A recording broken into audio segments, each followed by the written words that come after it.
This game is looking pretty interesting. Potion Permit is coming to the Nintendo Switch via Mass Hive Media and P-Cube. This game is a life simulator where the player takes control of a chemist/alchemist. The game takes place in a small town called Moonbury, which is also the name of the island that the player is on, Moonbury Island. The people that live in the town seem to be set in their ways when it comes to health and healing, and do not like the player or that they come from the capital. When the mayor's daughter gets sick, the player is chosen to cure her and convince the residents that modern alchemy is there to help them in their times of need. Go out into the world to collect resources to then craft healing items for the townsfolk. This game will be available in the EU and the US, at least so far. Platforms wise, this game will be on the Nintendo Switch, the PlayStation 4, the PlayStation 5 and Steam. The retail edition, which is the focus of our video, will be available either on the 22nd of September 2022 or the 30th of September 2022. It really does depend on which website you check. I found two editions of this game, including the regular retail edition. But before we get into that, hello everyone, welcome to the QuesterMage and Mage's Quest to talk about games. In today's video I want to talk about a retail edition of Potion Permit coming to the Nintendo Switch. If you're one of the 100 plus subscribers on the channel so far, thank you very much. It's literally the only way this channel can grow. If you like our content, please do consider subscribing to the channel and clicking that like button. As I mentioned, I found two editions of this game, the regular retail edition, which has a game in the box, and the collector's edition. Now the collector's edition actually looks pretty nice. It comes with the game in the box, a collector's edition box, a cleaning cloth, an acrylic standee, an art book, and a certificate. Features wise, this is a single player game with 30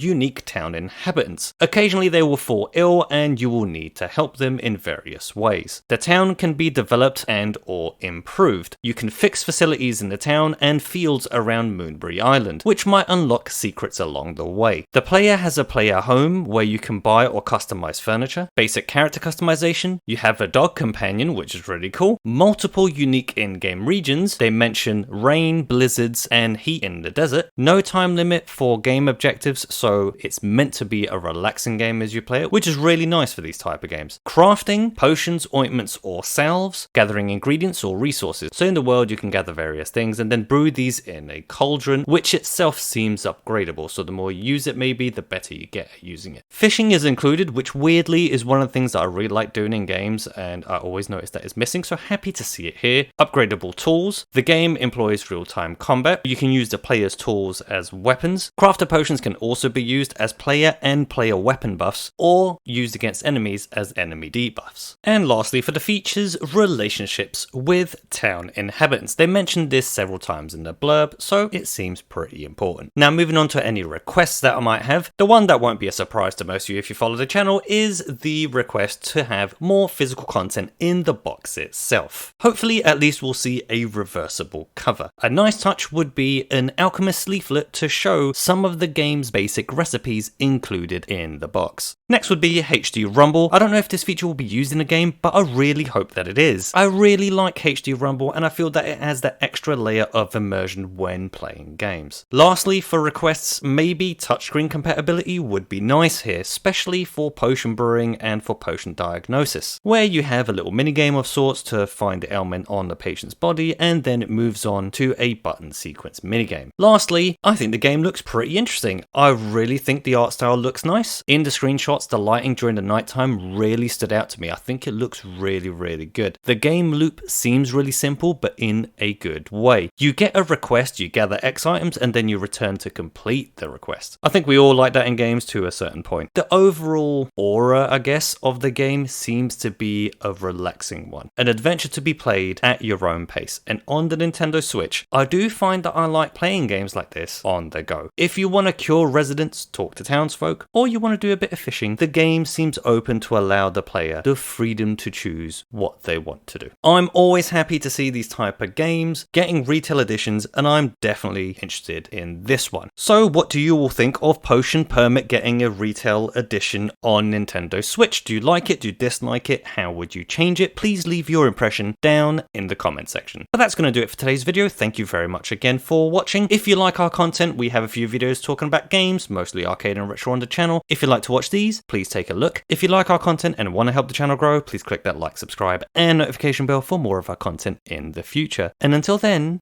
thanks again.